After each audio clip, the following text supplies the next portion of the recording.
A very warm welcome to the show. Now, in February 2023, just next year, Nigerians will be going to the polls again to elect a candidate that will lead the country for the next 4 years. Nigerians are already debating about who they believe is capable of handling the affairs of the country. As preparation for the elections gather momentum, the candidates are confronted with several challenges in the country, which, if not addressed effectively and timely, capable of truncating their chances of defeating the governing All Progressives Congress at the polls. But the electorate has also been fixated on the politics of region and religion, which my guest here says should take the background, so that emphasis can be on critical national issues such as national security, food security, poverty reduction, job creation, and revamping the economy. Well, joining me in the studio now is the presidential candidate of the Social Democratic Party, Adebayo Adewole, who is a politician, lawyer, and media entrepreneur.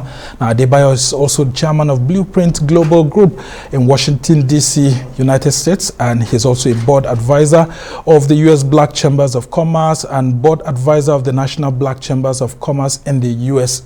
And he's here with us. So good to have you. It's a pleasure. And it's refreshing to actually have a discussion after the past 3 to 4 days, yes, away from the APC and all the discussions here and there. Yes. But here you are, I mean, a presidential candidate of one of the very good political parties, large political parties in the country. You're a Christian.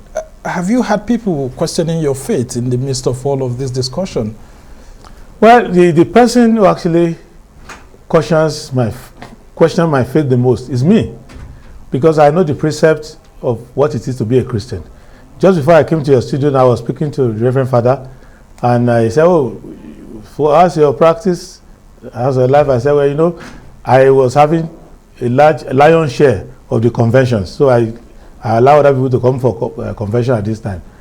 We, as Christians and Muslims, it is our work, what we do in private life, in public life, in service, that should speak for us.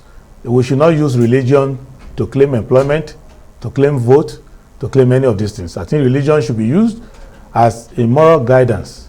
You know, Lincoln said that the presidency is such a lonely and painful place that, in fact, sometimes your last recourse is to be on your knees. Yeah, I mean, we already see President Buhari himself complain that he's eager to just leave the office. Yeah, we saw it even before he saw it. We were waiting for him to... Yeah, I mean, he's so eager to just exit, yes, and that's where all of you want to be, yes, coincidentally. But who is your vice presidential candidate, and what faith is the person? Well, the faith of my presidential candidate is not the reason. Yeah, but Nigerians would want to know, because that's the current debate now. No, is it you're a Christian. Did you balance your own ticket with a Muslim, or you have a Christian vice presidential candidate? Okay, now let me tell you how SDP behaves and what our perspective. We do not question people's religion, but we are sensitive to the country, and we are a diverse community. And when we are diverse like that, you have no shortage of good people of different dimensions: men, women, youth, young, old, different faiths. And even in SDP, we believe that Nigeria is not only Muslim and Christians. We also recognize other faiths. I mean, you're a prince of the Ondo Kingdom, yes, and I'm very sure your background would have started from these issues of traditional, yes, institutions and all of that. Yeah, so we respect everybody's sensitivity, their identity, and their belief. And it's our hope that one day we will not push it to a ridiculous point where people will start questioning, are you two people the only people here? I am happy to be a Christian. It's a religion that I have strong faith in it, and I also grew up in an environment where half of my cousins are Muslims, so that's not an issue for us. And as a lawyer, both in Nigeria and in America and other places, I have confronted very good Christians and very good Muslims, and I've prosecuted very terrible Christians and very terrible Muslims. And the message I'm saying to Nigerians is that, yes, you can raise the issue. It's for only one reason: to judge the ability of that person who is going to hold a public office to have a sense of sensitivity. Because that's the only reason you can judge it. Because the first duty of a person who wants to be president is the choice of their vice president.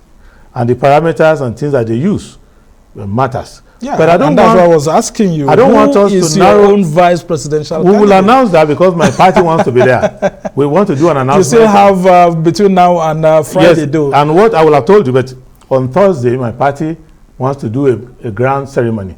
And I didn't want to take the wind off their sail. Yeah. I want the chairman to be there so they won't say Sabo and I conspired together and took over the party's function. But right. What I want you to understand is that since we came 1999 into civil rule, Christians have ruled, Muslims have ruled.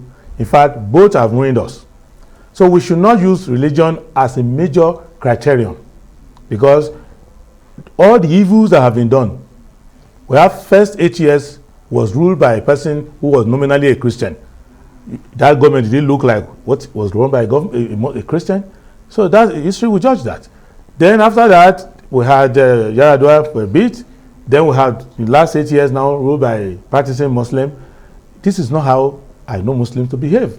Government doesn't look like a government under a good Muslim. So I think what we should look at, the same way I will say of the first 8 years, the person who was ruling us was going to church, even had a chapel inside the villa.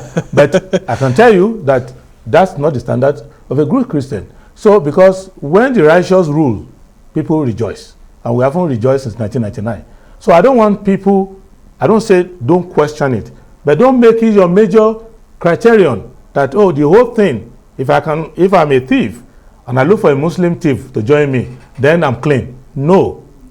If I'm a Muslim thief and I look for a Christian thief to join me, are you saying that if a gang of armed robbers go to rob a bank and the Muslim is there, Christian is there, traditional worshiper is there, and they are incomplete, we'll say, okay, they are good people? So it doesn't mean. So we must go beyond that. So maybe 10-15% of our parameters could include that to show whether this person has the broad-based sensitivity to rule a diverse environment like ours. But it's not a deal breaker. Okay, you're beginning to sound like a preacher yourself. Very interesting indeed. Yeah. Okay, so let's go to the issue of region. Why are we also fixated on the politics of region? You are from the southern part of the country. I'm very sure a lot of persons would have been asking you if indeed you think it's the turn of the south to rule.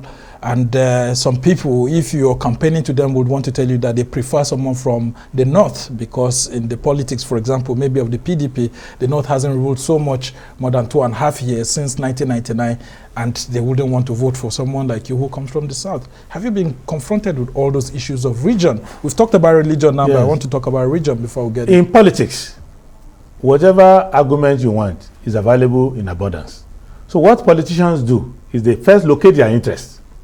When you locate your interests, you now find arguments that would now help you to achieve your aim. But when you are working for the people like I am doing, I don't have any permanent interest other than the interest of good governance and making sure that we have an accountable government, and we are, as black people, Nigeria should not be the headquarters of shame in the world. So now, occasionally when you bring your own perspective to me, because in politics, a potpourri of perspectives, I am looking at it from the point of view of accountability, competence, and effectiveness, because we are losing time as a people, as a country. But there are other people who, from their other experiences, bring out the issue of region and religion and all of this. I always ask myself, why is this person concerned about the region? And I see that it's because of, one, the fear of marginalization that people have generally. Secondly, people have been wrongly educated, or let me say miseducated, into believing that the presidency is a reward. It's a very painful job. It's a difficult job. You could see President Buhari was crying, begging for it. I don't envy the next president myself. Yes, but with the huge work that lies ahead. Yes, it's a very tough job. So it is not the honorific aspect of it. Waving at children and going to Eagle Square and wearing nice dress and army march in front of you. That's just like 1% of the job. It's a very sorrowful... And having some expensive photographers exactly. It's a very difficult job because you are carrying the burden of millions of people. So if it's seen as a place of service, people would not be so concerned about who is there, whether it's from their place or not. They would think in terms of deliverable. So it's my mission in politics to try to interact with people who have this regional or this primordial perspective to say, yes, it's important for identity's sake, but we have now tried it. We have seen that the President Buhari has been in government for 8 years. I'm from Ondo Kingdom. We've had a better time than people from Katsina. So, and I'm very sure if you place Ondo State and Katsina together, and you ask people in Katsina to choose between these two states, maybe they will prefer Ondo State. But now let's just go critically to the issues. What exactly are you offering Nigerians differently? Because you are saying that we should focus on job issues, job creation issues. You're asking us to focus more on national security, and you're saying that food security also matters. You just came back from the United States where you went on a tour of that country. What are we doing wrong, and what are the solutions that you are proffering? What we are doing wrong is that we are not having a government. We are having incumbents who spend 4 years and go and replaced by their friends. They don't do governmental function. Just like when you go to your hometown, that local government chairman is not relevant to you. The councillor of your street is not relevant to you. You know, because you are close to you can see that your gutter is not running well, there's no water, there's no dispensary, nothing. If you have a little problem, you can't call 911, nothing is working. And when you talk to the councillor, he will tell you, I don't have any money. If you talk to the chairman of your council, he will say, Governor has taken my money. That one is visible, you can see. So you know that local government has collapsed in Nigeria. But let me tell you, the federal government itself has collapsed. But because the federal government is hiding inside the villa, and they blow siren and a lot of noise when they're passing, you think they're busy. There's no government. So what I want to bring along is to just replace this bunch of politicians who are going to the villa to collect their campaign reward with a functioning government. And what do you mean by that? Okay, a functioning government first will keep you secure. And the parameter for judging everything, whether you can keep your job as Chief of Army, Chief of Navy, Chief of Air Force, Chief of Defense Staff, Head of Police, Head of DSS, Civil Defense, and all this panoply of uniforms that they are sewing for people, that the first thing that you minister is if a single Nigerian is missing and it's not accounted for. Remember what IBB said to Etim Iyang as IG of Police. Former IG of Police. My friend, where is Anini? Yeah. Because they were looking for Lawrence Anini, one robber. And he saw him and said, coming to council meeting, I said, my friend, where is Anini? At the Northern Barracks. Exactly. So that is what you will say to your IG. And I will ask you, if you were the president of the country and the Kuje Correctional Facility was attacked the way it was, what would you have done differently? It will not be attacked. If I'm president, it will not be attacked. You see, the first thing a government does is to have intelligence. Second is to have ability to process the intelligence. What they are doing is that they are not spending our time on government time. They are doing all sorts of things in the villa. They are even holding weddings there now. They do all sorts of funny things. So they don't have time to pursue intelligence, to process intelligence. In their recruitment is faulty. So you could see that even recruitment to the services is faulty. They are not even complying with Terrorism Act 2011, which is the law that shows how you should set up the infrastructure. They are not collecting intelligence. When I was overseas, people were giving me intelligence, talking to me about how is it that Nigeria has this problem, and I see they're taking very thick cotton wool and block their ears. They don't want intelligence. And that's why? Everything to them is an opportunity to make money. Yeah, have you been analyzing the military, the services, all of them? What will you do differently in terms of tinkering with the security architecture if you have the opportunity first, to emerge? When you elect me, you have made the greatest change. You've elected the commander-in-chief. With utmost respect, President Buhari is not doing up to 2% of the job of commander-in-chief. Maybe he's doing other things. As a former general? You see, look, in this country, we don't examine records very well. We examine title. So when you examine record, you will see that what is happening now was bound to happen. Yeah, but his party man said he's not the one who's supposed to go to the field. He gives the orders and all of that. So he's not even giving the orders because he's not aware. If you look at his lamentations on Twitter, that is a conventional statement of an absent-minded commander-in-chief. And that's because you in the opposition have refused to put him on his feet. No, we have refused to put him on his feet, but he doesn't have feet. So the problem is that you voted someone who has no feet at all. So we can't put him on his feet. We are even trying to put him on his back, facing up. What we are trying to do, and you have to respect the office, at the same time you have to say the truth. So he's not on the ballot now, so I can just sympathize with him that he has a few months to go, but we need to be alive while he stays there. But the problem you need to face is that the same deafness which the electorate has or had in 2015 is about to happen again. Let us be clear about what the president is. The president is not judged by his religion. He's not judged by the amount of money he can share around. He's not judged by how many people are endorsing him. You judge him by his ability to do three functions. He must be able to be a commander-in-chief of the armed forces and keep you safe. You are seeing the example of it now, lack of it. He must be a head of state, father of all. He must not put in the mind of anybody, however minute their size is, however diverse, where their status is, that this country doesn't want them. Thirdly, he must be an effective chief executive. He must be able to run Nigeria as a going concern, run Nigeria Inc. Yeah, yes. and I come to that last one yes. now. Nigeria has a revenue problem. Yes. How do you intend to fix that? Very simple. Nigeria has a honesty problem because they are stealing the money. So if you you wouldn't have facts on that. I have facts. Would you say? I can give you the facts. Okay. For the past 3-4 months, I've been shouting that 80% of the crude being sold, being produced in Nigeria, is being stolen. Everybody was quiet. Even the government, I mean, President Buhari himself acknowledged that during the celebration. Yeah, but every day he shakes hands with the thieves. They are with him. You can fire them in 1 second. Right now, he can even listen to me and fire them, but he will not. Now, for political purposes or for political purposes, for moral purposes, for moral bankruptcy purposes. So for lack of leadership purposes, for lack of patriotism, for lack of courage.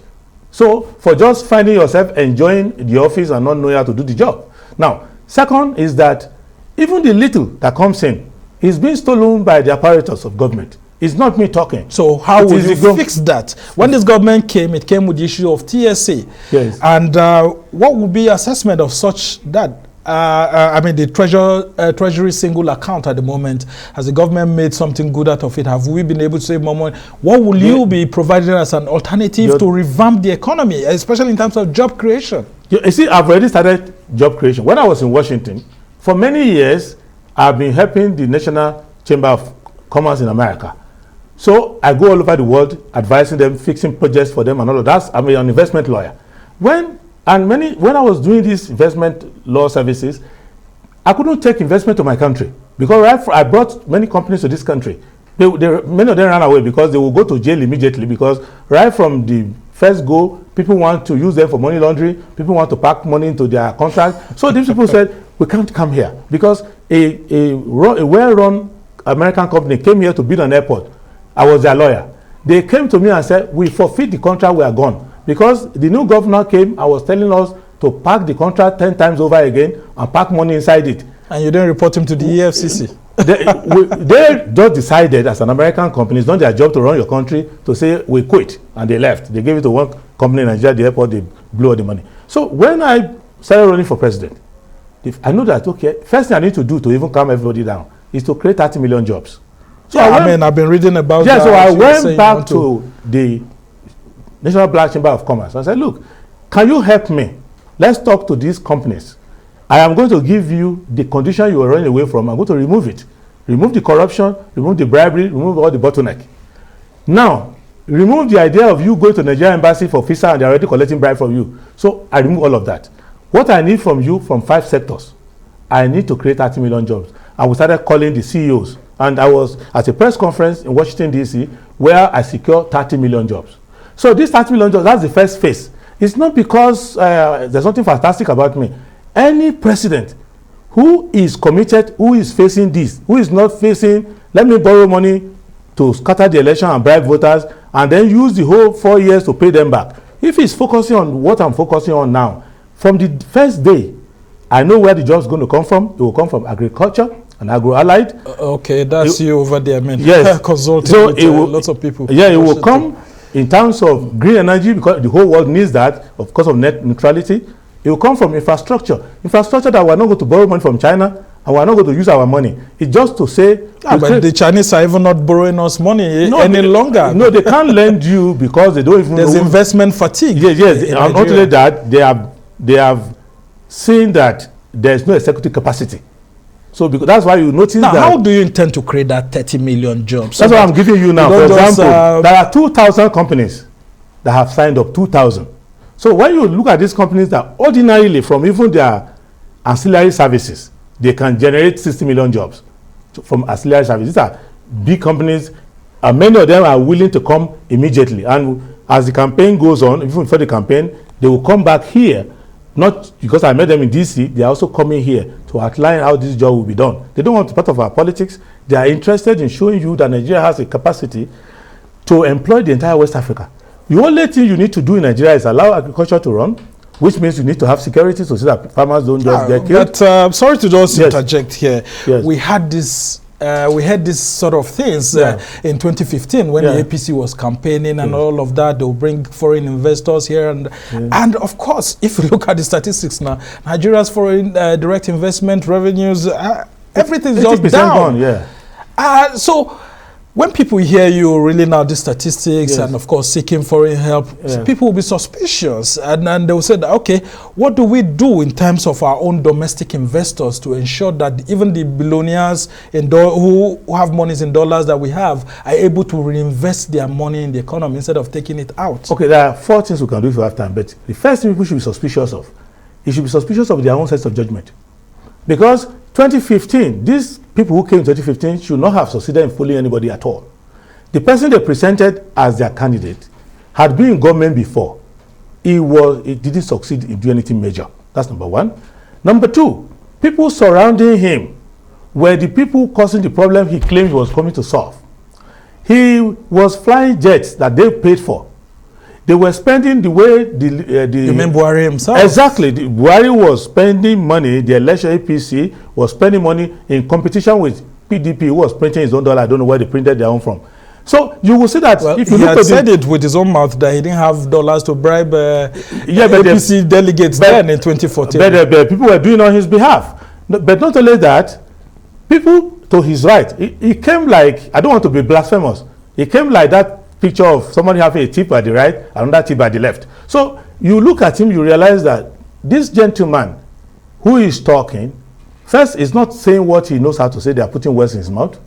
Secondly, these people are the cause of the problem he says he's trying to solve. And they've held him hostage. They are financing him. They are with him. So what you need to do now is that you must run away from being deceived with another hashtag again. Because you look at it. Luckily for us, these people who are in these various parties, they are one people. Whether you are APC, you are PDP, you are Labour. They are one people. Labour Party inclusive? No, because... Are you saying that because Peter Obi was in PDP and his vice presidential candidate was also in PDP before they moved to Labour Party? They were not there for a day. They were there. They also had prominent role to play. So that means the Labour Party looks like an extension of PDP. It's an extension of PDP. PDP is borrowing Labour body for temporary borrowing. So what I'm letting you know is that don't be deceived about labeling. You can call yourself, I can call myself an Argentine, but I'm still who I am. So what you are saying is that the external establishment now is in 3 parties in order to fool you, because first time they were in PDP. Then the new PDP, which was the soul of it, morphed with ACN and all that and created a second PDP. So Buhari was... Which is the APC now. Which was the APC. Buhari was borrowed as a face because people had this legend that he came from heaven directly. So, and all of that, it was without sin, of course. It's all okay, all very quickly. So now, what they are now doing is that to now create a third branch of that same camp, because the person who was VP to a PDP 4 years ago is now claiming to be Labour, and the senator who was in the Senate never passed a single sensible bill, is his vice, and they are all working together in tandem. So you're tracing the genealogy of yes. Why am I saying same category of people? Exactly. Why am I saying it? I'm saying it because young people follow hashtag and all of that, just like they follow hashtag 8 years ago. Don't do that. Look at people's. If you are governor in a state, is that state a paradise? Okay, very quickly now, what are the chances of the SDP, considering that your political party, a lot of people will tell you that it's not so strong like the APC or PDP, and it's not even making so much waves like the Labour Party? What are the chances of your emergence as president in 2023? Our chances are bright. Let me tell you why we're not making noise. We refuse to become a refugee camp for the campees. Even the people who went to Labour came to us first. Yes, I remember. I mean, even Peter Obi there were talks that Peter Obi was coming to the Social Democratic Party, and that if Asiwaju Bola Tinubu doesn't get his ticket in the APC, he was going to come to the party. Yeah, but they were all coming to us, but we were setting exams for them. Tinubu failed our exam. Okay. Peter Obi failed our exam. They can't. What were the questions? Tell us about your past and why we should be different now. Why should you commit a crime on your own and come and stain our body with it? Oh, well, so that is why they couldn't come. Quote, I guess, yes, political crime that you don't have facts. No, I have facts. Okay. Go and see mismanagement of public resources. Go and see mismanagement of opportunities.